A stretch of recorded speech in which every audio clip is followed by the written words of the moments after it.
हमने बार बार इस विषय को जहां प्रेस के माध्यम से उठाया, वहां हमने एक बड़ी रैली के माध्यम से भी इस विषय को उठाया था। लेकिन मुझे लगता है कि इस सरकार के कानों के आगे जो है, कानों में जो है वो जूं तक नहीं रेंग रही है।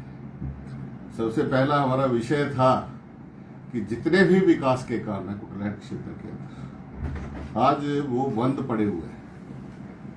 आज कुटलैहड़ क्षेत्र के जो विकास के जो बड़े प्रोजेक्ट्स चले हुए थे, आज वो ही जो है वो बंद पड़ रहा है। उसी तरह से आज कुटलैहड़ क्षेत्र के अंदर नए विकास के काम, मैंने कहा कि 3.5 वर्षों के अंदर अगर देखें तो विधायक प्राथमिकता में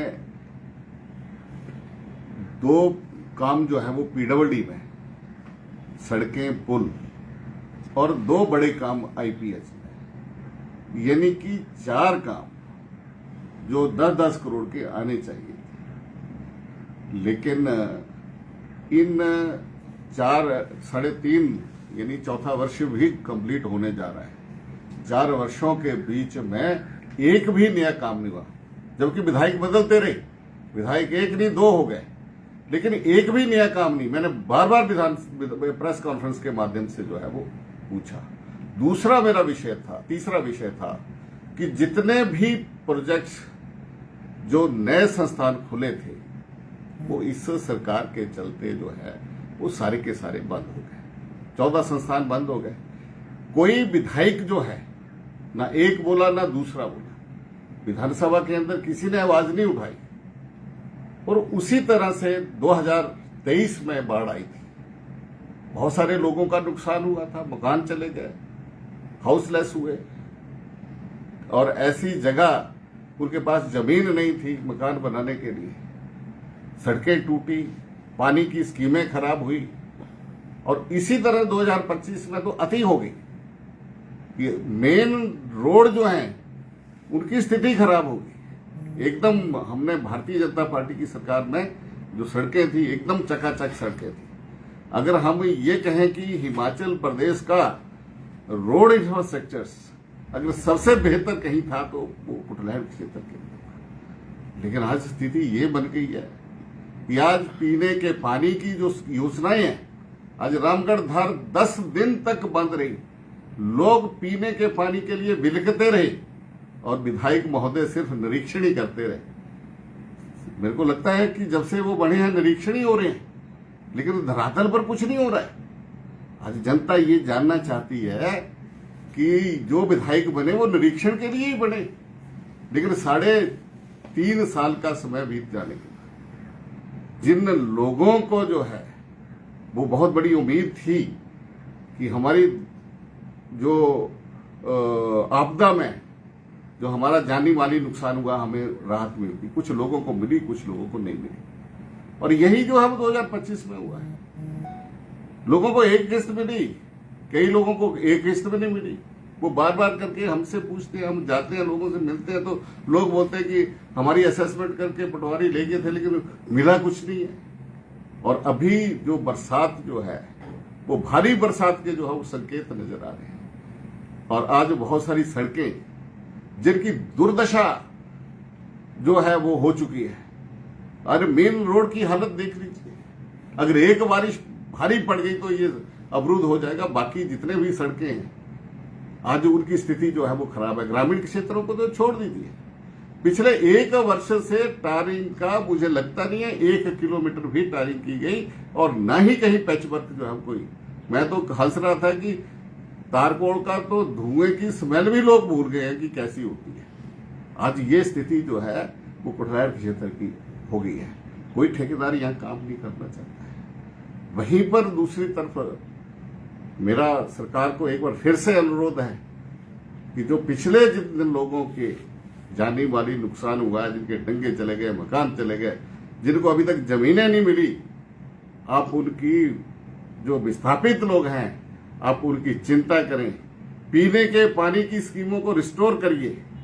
आज इनके पास पाइपें नहीं है, आज इनके पास आउटसोर्स पर जो मशीनरी है जो रिपेयर करवाने के लिए पंप हाउस की रिपेयर करने के लिए जो कॉन्ट्रैक्टर्स हैं वो मना कर रहे हैं, क्योंकि 3 सालों से उनकी पेमेंट्स नहीं मिली है। तो मेरा सरकार से अनुरोध है कि थोड़ा संवेदनशील बने, चिंता करें कि गांव के अंदर जो लोग हैं उनकी आप चिंता करिए। वहीं दूसरी ओर मेरा सरकार से ये निवेदन भी रहेगा कि हमारे जो चाहे वो आईपीएच है, चाहे वो पीडब्ल्यूडी है, चाहे वो एग्रीकल्चर डिपार्टमेंट है, सभी जगह जो है बहुत सारे केसेस जो है वो आज जो है वो पेंडिंग पड़े हैं। कईयों के नलके लगने हैं, कईयों के डंगे लगने हैं, कईयों को राहत जो मिलनी है, आज कुछ भी नहीं हो रहा है कि आप उसको तुरंत से जो है वो जारी करें ताकि लोगों को जो है वो कोई राहत मिल सके।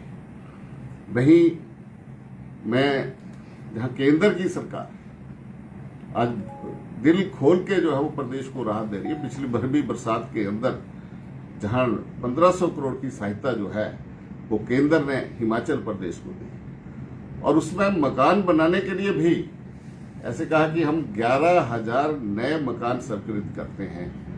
और आज मुझे इस बात की प्रसन्नता है कि कुटलैहड़ क्षेत्र के अंदर भी 2,000 से ज्यादा मकान जो हैं वो माननीय प्रधानमंत्री नरेंद्र मोदी जी ने प्रधानमंत्री आवास योजना के अंदर स्वीकृत किए हैं। और कुटलैहड़ क्षेत्र के अंदर भी जो सभी पंचायतों के अंदर जो है वो आज मकान स्वीकृत हुए हैं।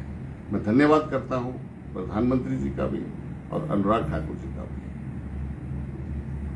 सर, अटल आवासीय विद्यालय बनाया था आपने, तो उस पे क्या है, बजट नहीं था, क्या था व्यवस्था? वो देखिए, बजट का पूरा व्यवस्था थी, 40 करोड़ रुपए जो था उसके ऊपर खर्च होना था, और उसकी पहली दूसरी किस्त आ गई थी, काम चला हुआ था, सत्ता परिवर्तन हुआ, काम रुक गया। लेकिन मैंने पहले ही कहा कि जितने भी प्रोजेक्ट्स हैं सारे के सारे जस के तस हैं। उसी तरह से बंगाणा में साइंस भवन है, 20-30 लाख रुपए लगना था, लेकिन ये सरकार 20 लाख रुपए भी नहीं दे पाई। कॉलेज में अपना स्टेडियम, कॉलेज का स्टेडियम है, बंगाणा का हॉस्पिटल है, थाना कलां का हॉस्पिटल है, बसाल में डीपीआरसी का भवन है, अपना उसका एक पूरा project cow training centres, dairy training centres जो था वो 45.5 करोड़ रुपए स्वीकृत है, उसके ऊपर भी जो है वो कोई काम जो है वो अभी तक नहीं हुआ। आपके कार्यकाल में जो भी परियोजना है सभी की सभी बंद है, तो उसके ऊपर आपका आगे क्या रवैया रहेगा? क्या उसके लिए आंदोलन करेंगे? निश्चित रूप से मैंने कहा है कि अगर हमने पहले भी आंदोलन किया, अगर सरकार नहीं चेतती है तो फिर से हम एक बड़ा जन आंदोलन जो है वो विधानसभा क्षेत्र के अंदर जो है वो चलाएंगे। पंचायत समिति के चुनाव नहीं हो रहे हैं, उसके ऊपर क्या कहेंगे जी? और पिछले दिनों एक नेता ने वहां कहा था कि सरकार जो है वो लोकतंत्र की हत्या कर रही है, और कुछ लोग सोशल मीडिया पे भी लिख रहे हैं, उसके बारे में क्या कहेंगे? क्या आप? देखिए, मैंने एक लोकतंत्रीय तरीके से सबसे पहले मैंने पोस्ट डाली थी कि मुझे लगता नहीं है कि सरकार की वो नियत है कि दिसंबर जनवरी के बीच में चुनाव करवाएं। और फिर उसके बाद सभी की पोस्टें आई, सभी ने दबाव भी डाला कि 5 साल के अंदर जो है वो चुनाव होने चाहिए थे, सरकार के ढिलमुल तरीके से जो है वो चुनाव नहीं हुए। आफ्टर ऑल सुप्रीम कोर्ट ने आदेश जारी किए कि निर्धारित समय के अंदर जो है वो चुनाव होने चाहिए। तो मैं समझता हूं कि लोकतंत्र के अंदर जो चुने हुए प्रतिनिधि हैं उनको समय के ऊपर जो है मौका मिलना चाहिए।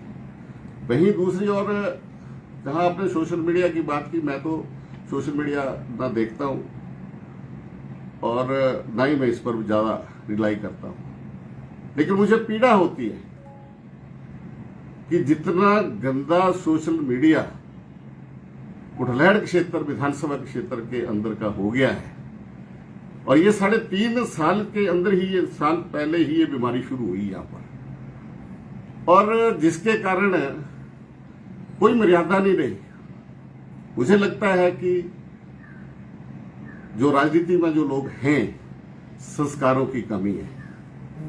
नहीं तो इससे पहले भी हम चुनाव लड़ते थे, मैं 20 साल लगातार रहा हूं, तो जब भी चुनाव होते थे तो थोड़ा बहुत कटाक्ष होता रहता था, लेकिन उसके बाद चाहे वो ठाकुर रणजीत सिंह जी रहे, चाहे रामनाथ जी रहे, चाहे रामदास जी रहे, चाहे राजा महेंद्र पाल जी रहे, जब भी मिलते थे तो हम आदर से उनके पांव हाथ लगा करके आगे चलते थे। लेकिन जितना 3.5 साल के अंदर जितना गंद मुझे, मेरे परिवार, व्यक्तिगत आक्षेप जो है वो झेलने पड़े, मन में बड़ी पीड़ा होती है और मैंने इसकी FIR भी करवाई है।